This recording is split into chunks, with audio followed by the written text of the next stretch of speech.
नेपाल के प्रधानमंत्री केपी शर्मा ओली का उनकी ही पार्टी के साथ चल रहा विवाद और बढ़ गया है। नेपाल की संसद को भंग करने की ओली की सिफारिश पर राष्ट्रपति की मुहर लगने के बाद विरोधियों ने इस फैसले को संवैधानिक चोट बताते हुए सुप्रीम कोर्ट का रुख किया है। सुप्रीम कोर्ट के प्रवक्ता भद्रकाली पोखरेल ने कहा कि संसद भंग करने के खिलाफ 3 याचिकाएं पंजीकृत होने की प्रक्रिया में हैं। याचिकाकर्ताओं में से एक वकील दिनेश त्रिपाठी ने कहा है कि संविधान के तहत प्रधानमंत्री के पास संसद भंग करने के लिए कोई विशेषाधिकार नहीं है। ये संवैधानिक चोट है और वे अदालत से स्थगन आदेश लेना चाहते हैं। इस बीच देश भर में प्रदर्शनों का दौर भी शुरू हो गया है। प्रदर्शनकारियों ने नेपाल की गलियों में प्रधानमंत्री के पुतले भी जलाए। पीएम केपी ओली ने इस संबंध में सोमवार को देश को संबोधित करते हुए कहा कि देश और पार्टी हित में उन्होंने ये कदम उठाया है।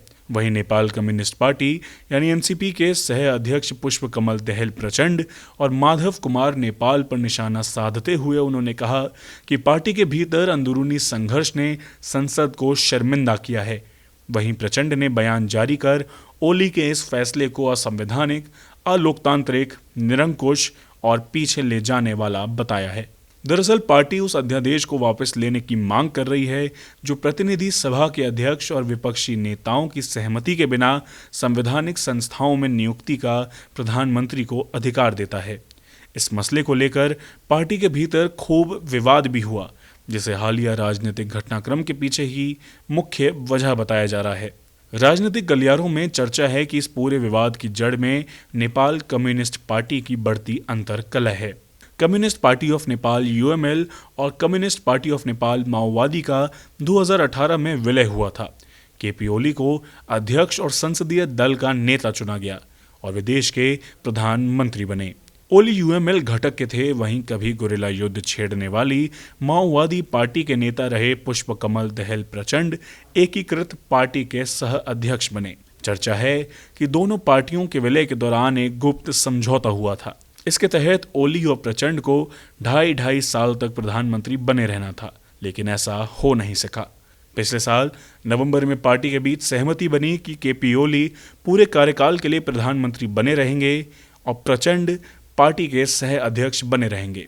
लेकिन इस समझौते के बाद भी दोनों एक दूसरे पर सहयोग ना करने का आरोप मढ़ते रहे। प्रचंड का आरोप रहा कि उन्हें पार्टी चलाने के लिए कार्यकारी शक्ति नहीं मिली, जबकि ओली शिकायत करते रहे कि उन्हें कभी प्रचंड से कोई मदद नहीं मिली। फिर इसी साल अगस्त में पार्टी के भीतर एक और समझौता हुआ कि पार्टी का आम सम्मेलन अप्रैल 2021 में होगा। केंद्र में कैबिनेट के साथ ही राज्य सरकार में फेरबदल किया जाएगा। लेकिन इस बीच केपी ओली ने कर्णाली प्रांत में सरकार को भंग करने की कोशिश की और प्रचंड के साथ समन्वय के बिना 3 नए मंत्रियों को नियुक्त किया। इसके बाद प्रचंड ने ओली के इस्तीफे की मांग की थी। ओली ने इस्तीफा नहीं दिया, बल्कि इस मुद्दे को हल करने के लिए चीन की मदद ली। इसके बाद से ही पार्टी 2 धड़ों में बंट गई।